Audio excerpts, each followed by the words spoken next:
नमस्कार। हिंदी साहित्य प्रथम वर्ष के द्वितीय प्रश्न पत्र में हम आधुनिक निबंध पुस्तक पढ़ रहे हैं, जिसके अंतर्गत आप बनाम लॉर्ड कर्जन एक निबंध पढ़ चुके हैं। उसका वीडियो आप देख चुके हैं। अब हम करुणा निबंध पढ़ेंगे, जो बहुत ही महत्वपूर्ण है। रामचंद्र शुक्ल ने जिसे लिखा है, और बच्चों आचार्य रामचंद्र शुक्ल है वो एक उत्कृष्ट कोटि के निबंधकार हैं और गंभीर समालोचक हैं। उन्होंने विचारात्मक, मनोवैज्ञानिक, आलोचनात्मक ऐसे गूढ़ और गहरे निबंध लिखे हैं। हिंदी में लिखे गए जितने भी निबंध हैं,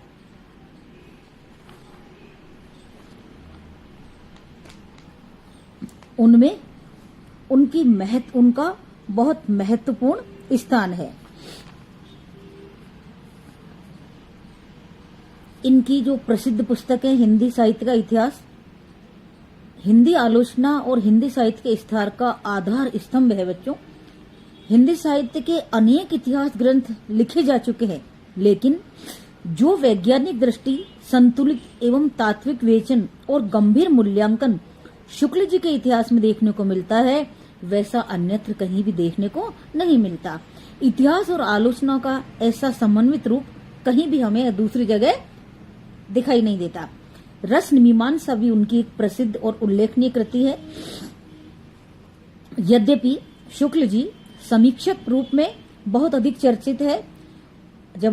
अगर आप आलोचना का इतिहास पढ़ेंगे तो शुक्ल जी की जो आलोचना पद्धति है वो बहुत ही महत्वपूर्ण मानी जाती है।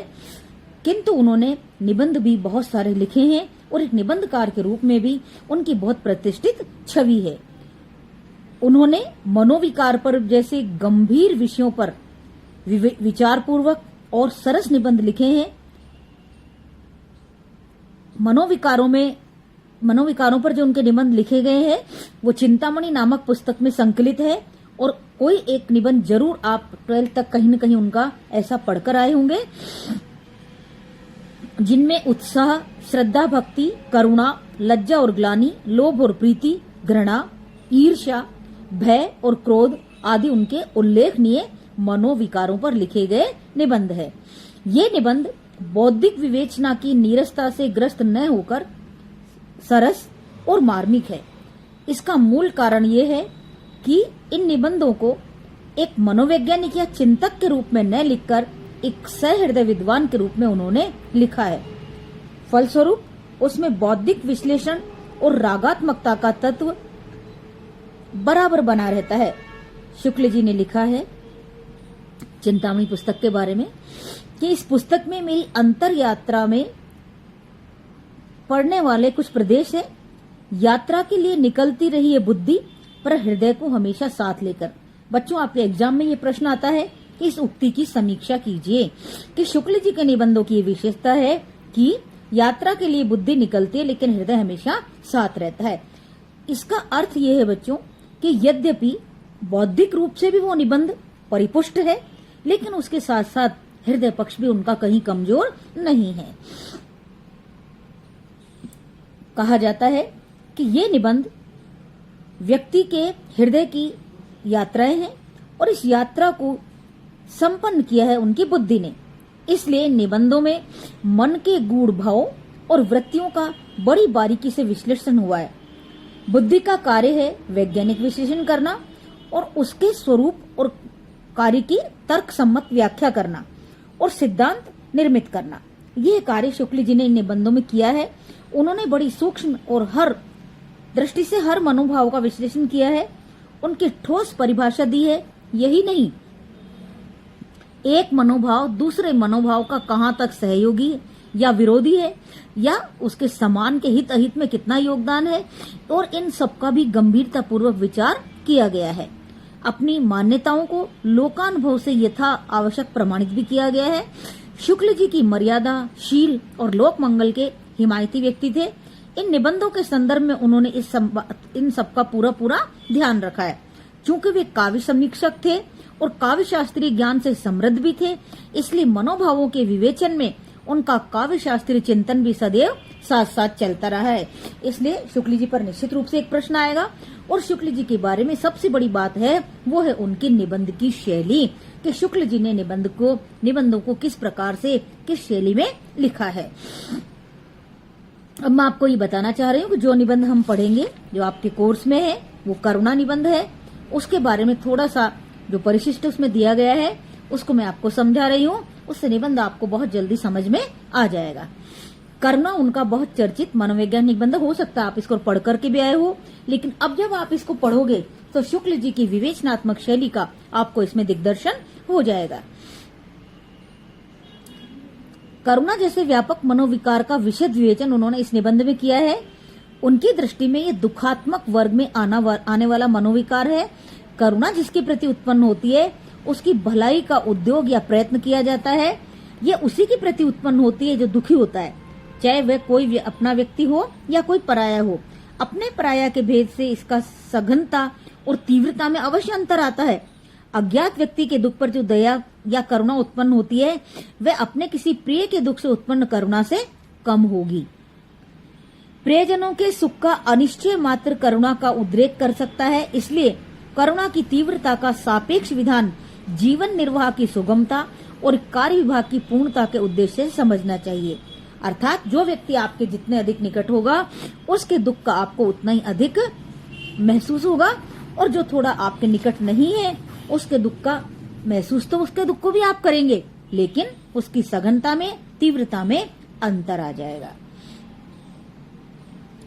करुणा ही मनुष्य के हृदय में सात्विकता की ज्योति जगाती है।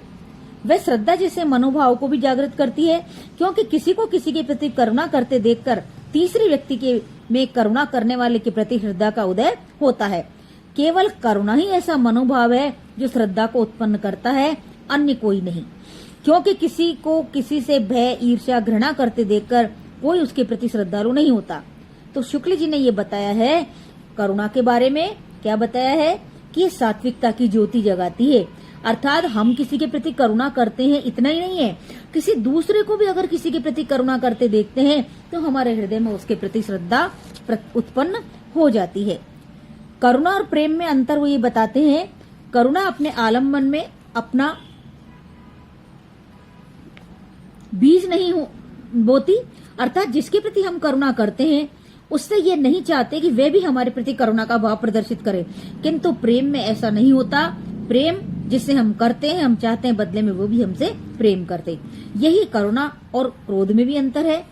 शुक्ल जी की दृष्टि में सामाजिक जीवन की स्थिति और पुष्टि के लिए करुणा का प्रसार आवश्यक है। क्यों? कि वे करुणा ही है जो लोगों को कर्म क्षेत्र में परस्पर सहायता की सच्ची उत्तेजना देती है और लोक मंगल का विधान करती है। यही मनुष्य की प्रकृति में शील और सात्विकता का आदि संस्थापक मनोविकार है। इसके अभाव में समाज में असुरक्षा का बर्तन फैल सकता है। कुछ प्रसंग में करुणा का व्यवहार नहीं हो पाता, जैसे आवश्यकता, नियम और न्याय। ये जब हम पढ़ेंगे तब और अच्छे से समझाएंगे। लेकिन फिर भी शुक्ल जी ये बताते हैं कि करुणा ही वो मनोभाव है जो संसार को चलाता है। किसी भी क्या बोलते हैं, गरीब या किसी भी साधनहीन व्यक्ति को देखकर हमारे मन में जो भाव पैदा होता है उसी को हम करुणा कहते हैं। तो इन निबंधों में अनुभव संपन्न गूढ़ चिंतन सब जगह आपको देखने को मिलेगा। स्वानुभव, अपना जो अनुभव है लोक अनुभव से प्रमाणित भी करेंगे। काव्य रसिक होने के कारण साहित्य से उदाहरण भी प्रस्तुत करेंगे। और ये बता रहे हैं कि शुक्ल जी की निबंध कला की ये विशेषता है कि वे अपने विश्लेषण को बुद्धिगम में ही न रखकर पाठक के हृदय में उतारते चले जाते हैं। अर्थात आप पढ़ोगे तो आपको पता चलेगा एक ही चीज के वो अनेक उदाहरणों को वो समझाते हैं। इन निबंधों में विवेचनात्मक और भावात्मक शैली के साथ सूत्र शैली का भी प्रयोग किया गया है। अर्थात बात कहते कहते उसको सारांश में एक सूत्र में वो बांध देते हैं। जैसे प्रत्यक्ष निश्चय कराता है और परोक्ष अनिश्चय में डालता है, या मनोवेग वर्जित सदाचार दंभ या झूठी कवायद है। ये सूत्र हैं जिनको उन्होंने अपने इस निबंध में समझाया है। तो विचारों की सघनता का वहन करने के लिए उन्होंने समाज शैली का भी आश्रय लिया है। उनके निबंधों में विचारों की कसावट इसी शैली की देन है। प्रत्येक वाक्य मूल्यवान और विचार गर्भित होता है, उसमें एक भी शब्द आप घटा बढ़ा नहीं सकते हैं। तो शुक्ल जी के व्यक्तित्व का उनकी भाषा पर भी बहुत प्रभाव है। और विद्वानों ने तमाम वाक्यों के बीच शुक्ल जी के वाक्य को पहचानना उनके किसी भी अध्ययन करने वाले के लिए कठिन नहीं होता है।